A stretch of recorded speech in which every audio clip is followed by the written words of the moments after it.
Boa noite a todos, os que estão aqui presentes e a todos os que estão lá em casa na plataforma digital. Vamos continuar o nosso estudo do nosso discipulado e eu fiz uma divisão do texto em quatro pontos, em que no fim coloco uma pergunta, a resposta que começa no título do texto, que começa com a pergunta: como é realizado?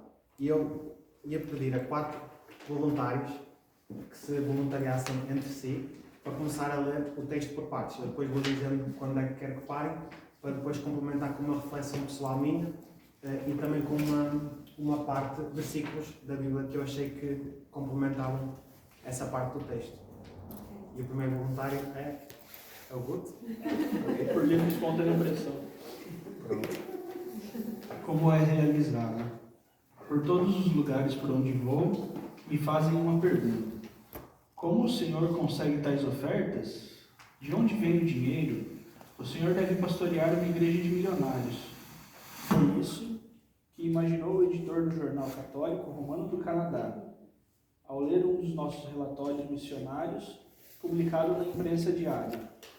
Escreveu-me perguntando se os membros da minha igreja eram muito ricos, e quando respondi que não, ele ficou estupefato. O editor escreveu um longo artigo em sua publicação católica romana, afirmando que uma congregação protestante, dirigida, conforme ele dizia, por um pastor zeloso, contribuía mais para as missões do que todas as igrejas católicas reunidas, desde o estado de Ontário até a costa marítima. E acrescentou: somos os verdadeiros guardiões da fé, e no entanto permitimos que uma só igreja protestante nos ultrapasse. Deveríamos ficar envergonhados. O seu propósito, naturalmente, era motivar os católicos romanos a contribuírem mais. Não contamos com milionários. Não conheço alguém verdadeiramente rico em nossa igreja. Todas as nossas ofertas saem de uma multidão de pessoas comuns. Tá bom. Obrigado. Ok, eu dividi o texto aqui. A pastora pediu para fazer uma análise, era mais uma análise do texto que íamos ler. Eu escrevi uma reflexão pessoal sobre isto. Primeiro escrevi aqui 2 frases que eu achei pertinentes no texto. Uma é que diz: deveríamos ficar envergonhados, em que coloquei em baixo que querem competir com outras igrejas, e o seu propósito era motivar os católicos romanos a contribuírem mais. Esse não é o propósito de pregar o Evangelho. Na minha reflexão pessoal, eu coloquei que não importa o número de pessoas que alcanço, mas sim se cada vez que o faço seja de coração sincero e puro. Onde se complementa isto é 1 Coríntios 9, 16, 17. Se alguém puder ler, agradeço.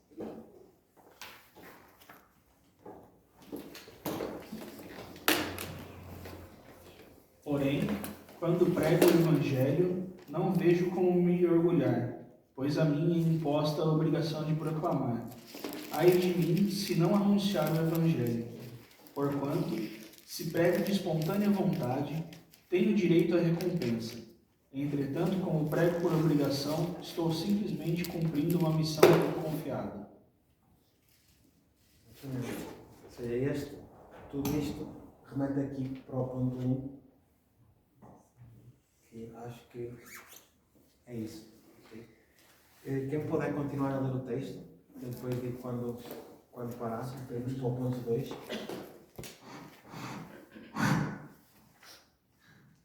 Certa vez, um oficial da Junta de Missões Mundiais de uma grande denominação perguntou-me qual o meu segredo.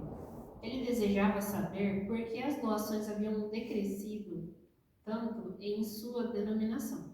Pastor fulano, respondi, o irmão inclui as missões no orçamento e então apela para o povo com base num orçamento morto e frio. E em seguida divide o dinheiro segundo melhor lhe apetece, me parece. Deste modo, nunca dará certo. O evangelismo mundial é importante demais para ser incluído no orçamento. O Senhor terá de tirá-lo do orçamento e conduzi-lo ao púlpito, onde o povo possa vê-lo.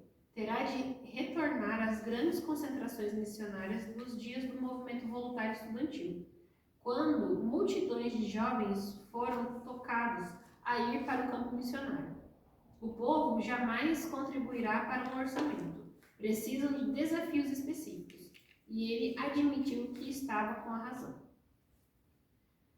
Como conseguimos isso? Talvez se eu dissesse como não conseguimos seria mais útil. Não levantamos essas ofertas por meio de jantares, bazares, festas, vendas de bugigangas ou piqueniques. Não porque eu seja contra esses métodos, e sim porque não funcionam. O que faz um estrategista quando vê que determinado método não funciona? Ele o elimina rapidamente. Humanamente falando, sou responsável pelo sustento pessoal de 350 missionários. Cada mês de minha vida terei de recolher dinheiro para a manutenção deles no campo missionário, pois, de outro modo, humanamente falando,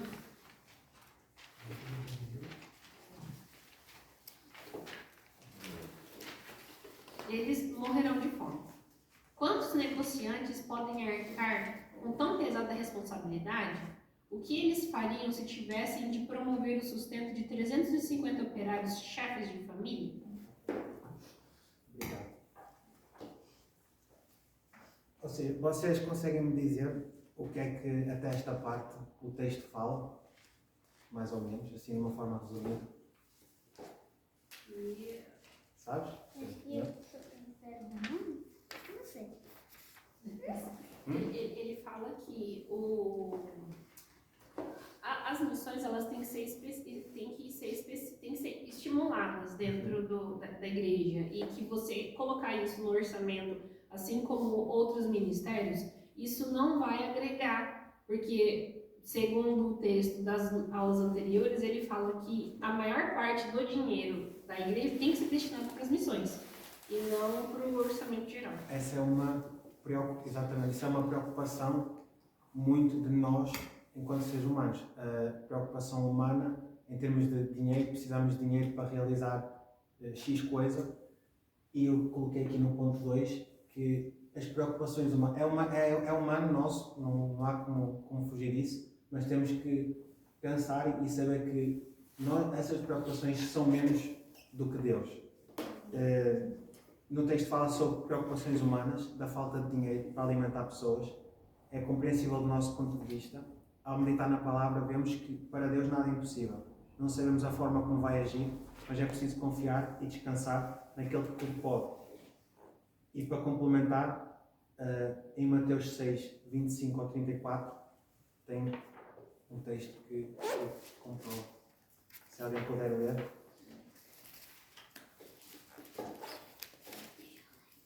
Portanto, eu lhe digo, não se preocupem com suas próprias vidas, quanto ao que comer ou beber, nem com seus próprios corpos, quanto ao que vestir. Não é a vida mais importante do que a comida e o corpo mais importante do que a roupa? Observem as aves do céu, não semeiam, nem colhem, nem armazenam em celeiro. Contudo, o Pai Celestial as alimenta. Não têm vocês muito mais valor do que elas? Até o 34. É longo. Desculpa. Quem de vocês, por mais que se preocupe, pode acrescentar uma hora que seja a sua vida? Porque vocês se preocupam com roupa. Vejam como crescem os lírios do campo. Eles não trabalham nem tecem. Contudo, eu lhes digo que nem Salomão, em todo o seu esplendor, vestiu-se como um deles. Se Deus veste assim a erva do campo, que hoje existe e amanhã é lançada ao fogo, não vestirá muito mais a vocês, homens de pequena fé. Portanto, não se preocupem dizendo, que vamos comer, ou que vamos beber, ou que vamos vestir, pois os pagãos é que correm atrás dessas coisas, mas o Pai Celestial sabe que vocês precisam delas. Busquem, pois, em primeiro lugar o reino de Deus e a sua justiça, e todas essas coisas lhes serão acrescentadas. Portanto, não se preocupe com o amanhã, pois o amanhã se preocupará consigo mesmo. Basta a cada dia o seu próprio mal. Ou seja, aqui, eu não vou arrancar agora. Aqui está, diz que se nós é humanamente impossível não nos preocuparmos com as coisas do dia a dia, não é? A falta de dinheiro, mas saber que, como diz aqui, que Ele sabe as coisas que nós precisamos, Ele sabe o que é necessário, ou seja, se confiarmos nele, tudo acaba por ser mais leve e no tempo certo isso vai acontecer, não temos que nos preocupar com isso. É difícil confiar, porque queremos as coisas no momento, mas há que saber esperar e confiar. Vamos continuar a leitura. Próximo voluntário. Desejo fazer uma pausa suficientemente longa para afirmar que Deus nunca falhou. Quer eu esteja em minha pátria ou em algum campo missionário estrangeiro, ou efetuando campanhas evangelísticas na Inglaterra ou na Austrália, o dinheiro entra e todos os salários são enviados. Agora, responda-me se alguma venda de quinquilharias já produziu o suficiente para se pagar tantos salários. Alguém poderia me acusar por ter rejeitado um método que não produz aquilo que eu preciso? Nunca vi esse método dar bom resultado. O que fiz então foi aplicar outra forma, naturalmente uma que produzisse a quantia necessária. Muitas pessoas passaram a pensar que quando George Miller faleceu, o Deus de George Miller também morreu. Deus não está morto. O Deus de Elias continua vivo hoje. Ele pode operar o milagre necessário. Não te disse eu que se creres verás a glória de Deus? Tudo é possível ao que crê. Todos os anos, e já são passados 40 anos, realizamos uma convenção missionária. Costumava durar uma semana, mas agora a realizamos em 4 semanas, envolvendo 5 domingos. Após oferecer ao povo uma visão das missões, pela manhã, à tarde e à noite, recolhemos uma oferta em promessas. Nossa agente indica a quantia que contribuirá durante os próximos 12 meses. Isso funciona? Deixe-me apresentar 2 exemplos que responderão esta pergunta. A igreja da Rua Park, na cidade de Boston, solicitou-me que conduzisse uma campanha evangelística. Eu aceitei. O auditório estava repleto e muitos tiveram que ficar de pé nos corredores. Muitas pessoas tiveram um encontro com Cristo. No encerramento, o pastor Harold Ocligan pediu-me para ir ao seu gabinete. Pastor Smith, disse-me ele, esta igreja nunca viu uma convenção missionária durante os 135 anos de sua história. Sabemos que o Senhor realiza uma anualmente em sua igreja. O irmão poderia vir organizar uma aqui na nossa igreja? Perguntei ao irmão Okenga, com quanto a sua igreja contribuirá para a causa missionária naquela época? Sua resposta foi $3.200 por ano. No ano seguinte, convoquei um grupo de missionários e realizei uma convenção naquela igreja. Tenho voltado ali anualmente durante 6 anos. No ano passado, eles contribuíram com $276 mil para as missões. O outro exemplo é a minha própria igreja. Realizei a minha primeira convenção missionária há cerca de 40 anos. A oferta daquele ano foi de $3.500. Na convenção missionária de 1959, a oferta foi de $325 mil. No total acumulado, as ofertas até aquela data haviam atingido mais de $6 milhões. Isso é o que conseguem as convenções missionárias. Tá bom. Obrigado, Igor. Aqui, no ponto 3, a reflexão que eu coloquei foi que a maior riqueza que podemos ter é ter Cristo dentro de nós. Se o Evangelho for espalhado e Cristo revelado a quem abre o seu coração para ele, o resto torna-se secundário. Tudo isto que foi referido aqui é secundário. Ou seja, para quem abre o coração, basta apenas uma pessoa. Atingir uma pessoa que é o necessário. Não é preciso querer encontrar X pessoas e dizer, tenho que pregar o Evangelho. É bom pregar a muita gente, mas o principal é, se eu sentir que num determinado dia eu consegui fazer a vida daquela pessoa melhor, transmitindo verdade e amor, isso é o mais importante. Eu já fico com o coração cheio de alegria. E para comprovar isto, eu lembrei-me, nem foi tanto de pesquisar, simplesmente me lembrei logo desse versículo que está em Lucas 15, do 4 ao 7, se alguém puder ler.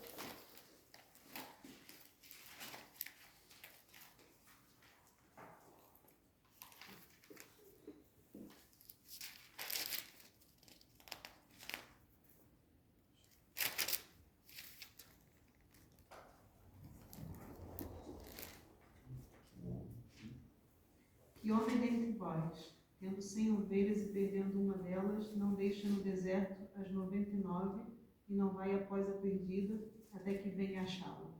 E achando-a, a põe sobre seus ombros, cheio de júbilo. E chegando à sua casa, convoca os amigos e vizinhos, dizendo-lhes: Alegrai-vos comigo, porque já achei a minha ovelha perdida. Digo-vos assim: haverá alegria no céu por um pecador que se arrependa, mais do que por 99 justos que não necessitam de arrependimento. Eu aqui fiz uma analogia e disse, o importante é a ovelha que se perdeu. E tocar o coração das pessoas através da palavra. O dinheiro angariado, neste caso, que se está a falar aqui no texto, são as 99 restantes. Ou seja, é secundário. De tudo o que se falou nos pontos anteriores, remete também um bocado, está tudo interligado entre si. E vamos agora ler até ao fim do texto, a última parte. Quem puder ler, agradeço. Há uma lenda que fala a respeito do retorno de Jesus para o céu. Encontrando-se com o anjo Gabriel, Jesus afirmou que havia consumado a tarefa que o Pai lhe confiara. E qual é o teu plano agora, Senhor? Indagou Gabriel. Como o Evangelho será propagado no mundo? Deixaste uma poderosa organização sobre a terra, com planos definidos? Não, foi a resposta do Salvador. Não deixei qualquer organização, mas somente um pequeno grupo de discípulos, a maioria dos quais de origem muito pobre. Eles estão responsáveis por anunciar o Evangelho ao mundo. Mas suponhamos que eles fracassem, insistiu Gabriel. Que planos de emergência o Senhor tem para uma suposição como esta? Não tenho nenhum outro plano, respondeu o Salvador desarosamente. Algum dia, milhões e milhões de pessoas, vindas do paganismo, passarão diante do grande trono branco e, apontando o dedo de desprezo para nós, lamentarão: ninguém cuidou da minha alma. E então, você e eu procuraremos nos justificar dizendo: mas, Senhor, porventura serei eu o guardador do meu irmão? E Deus responderá: o sangue do teu irmão clama da África, da China, da Índia. A voz do sangue do teu irmão clama diante de mim. Sim, e você subirá salvo ao céu. Mas lembre-se, haverá sangue em suas mãos, o sangue daqueles que você poderia ter conquistado para Cristo, se tivesse ao menos enviando alguém em seu lugar. Ser cristão não é simplesmente ser um atalaia, mas o seu sangue da tua mão o requererei. A tarefa suprema da Igreja consiste na evangelização do mundo. O que você está fazendo neste sentido? Obrigado. No ponto 4, houve uma referência no texto que me marcou, em que diz: o sangue do teu irmão clama da África, da China e da Índia. A voz do sangue do teu irmão clama diante de mim. Ou seja, para Deus não há diferença. Deus é Senhor de todos. E o que o comprova está em Romanos 10, 12, se alguém puder ler.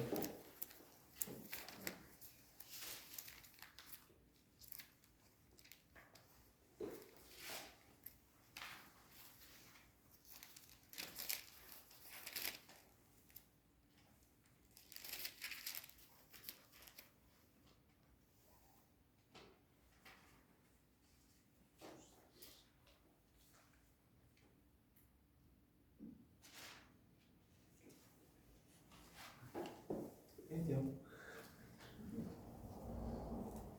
Porquanto, A pressa é inimiga da perfeição. Sim, porquanto não há diferença entre judeu e grego, porque um mesmo é o Senhor de todos, rico para com todos os que o invocam. isso mesmo.